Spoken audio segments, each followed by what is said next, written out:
भाभी, आरती बहू ने तो रिश्तेदारों में मेरी धाक जमा दी। सविता जी की ननद सरला चाय के घूंट भरते हुए बोली। मैं समझी नहीं सरला, आरती तो अभी तुम्हारे घर भी नहीं गई ना, किसी रिश्तेदार से मिली।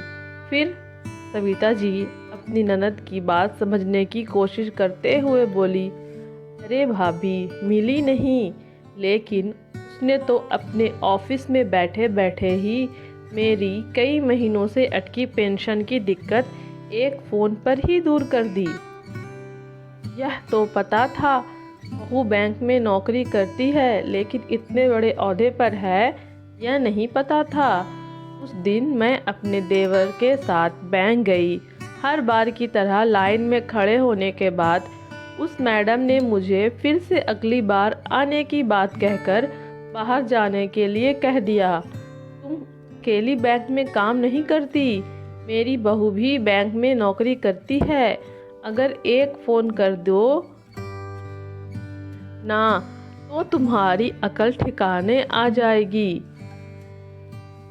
वो ऐसा है, अपनी बहू से ही अपना काम करवा लो।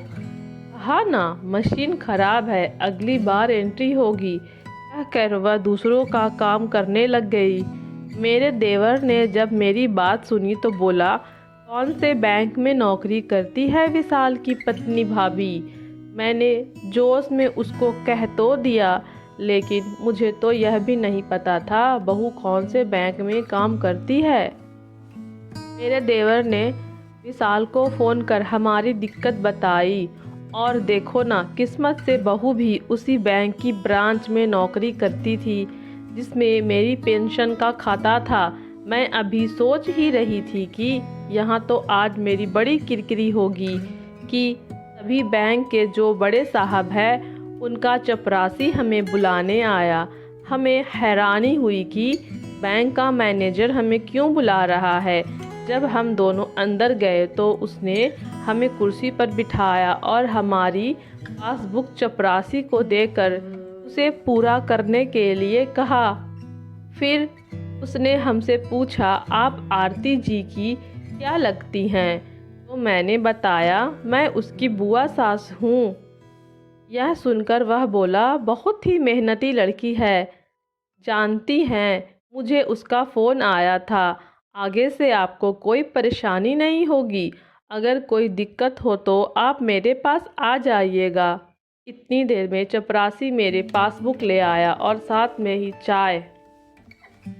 हमने बहुत मना किया, लेकिन मैनेजर ने हमें मनाकर चाय पिलाकर ही भेजा। मेरे देवर ने तो कुछ ही देर में सबको यह बता दिया कि सच में आरती बहू के कारण गर्दन ऊंची हो गई मेरी। सुनकर सविता जी मुस्कुराते हुए बोली, हाँ, मेहनती तो है, सभी उसके काम की तारीफ करते हैं, लेकिन उसने मुझे इस बारे में कुछ नहीं बताया, भूल गई होगी। आजकल वैसे भी बैंक में काम ज़्यादा चल रहा है। कहते हुए सविता जी फ्रिज से सब्जी निकालकर काटने लगी।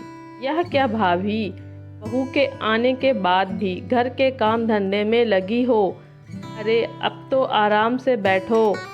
आराम ही करती हूँ सारा दिन सरला। बहू ने आने के बाद घर के कामकाज के लिए काम वाली लगा दी। मैंने तो मना भी बहुत किया, लेकिन कहती है, मम्मी जी, कामकाजी होने के कारण मैं घर का ज़्यादा काम नहीं कर सकती, और अगर छोड़कर जाऊंगी तो आप काम में लगी रहेंगी। इसीलिए आप भी आराम कीजिए, और वैसे भी इस महीने बैंक में बहुत काम होता है। रोज़ के काम काज के अलावा पूरे साल के काम इसी महीने में किए जाते हैं। तो आजकल बहू को आते आते ही रात हो जाती है। इसीलिए क्या भाभी, मतलब आप उसके आने तक खाना भी बना लोगी? वह सुबह जल्दी उठती है, नाश्ता पानी और सब्जी बनाकर जाती है। पीछे से मैं अपनी और तुम्हारे भैया के फुलके सेक लेती हूँ। वैसे तो रात का खाना वही बनाती है, लेकिन बताया ना, आजकल बैंक में काम ज़्यादा है। अच्छा लगता है क्या कि थकी हारी आई बहू को आते ही रसोई में भेजूँ? इंसान है वह भी। मैं तो दिन में भी सो लेती हूँ और वह बेचारी वहाँ पर कितने लोगों के साथ मगजमारी करती होगी। यह तो तुमने देख लिया बैंक में। सविता जी अपनी बहू का पक्ष लेते हुए बोली। यह क्या बात हुई भाभी, काम तो हम भी करते थे घर के, काम काज से लेकर गाय तक का।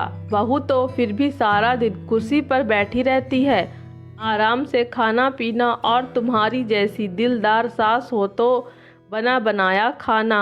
हम थे इतनी मेहनत का काम करते, उसके बाद भी कोई पूछता तक ना था।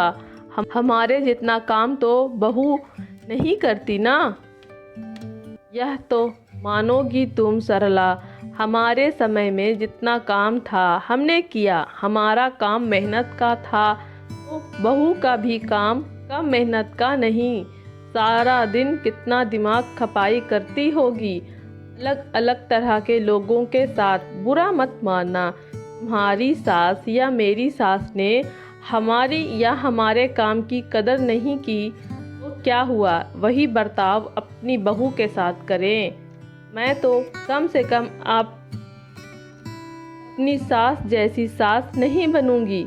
सरला, अब समय बदल गया है, अब दुनिया बराबरी वाली है। आजकल की बहू हमारे बेटों के साथ कंधे से कंधा मिलाकर काम कर रही है, तो इतना तो हम सास व हमारे बेटों का फर्ज बनता है कि अपनी बहू व पत्नी को उनके काम के बदले सम्मान दें। तारीफ व सम्मान के सभी भूखे होते हैं।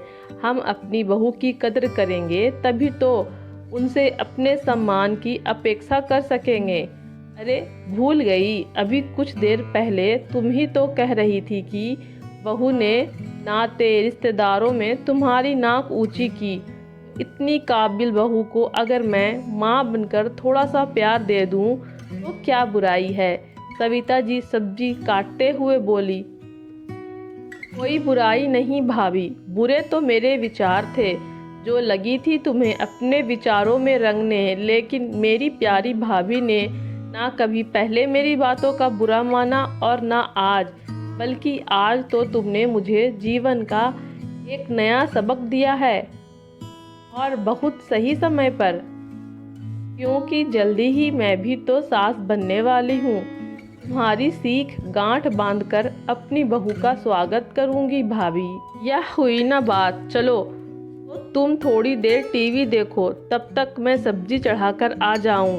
मैं भी चलती हूँ भाभी, हम दोनों ननद भुजाई मिलकर आज अपनी काबिल बहू के लिए खाना बनाएंगे। नेकी और पूछ पूछ।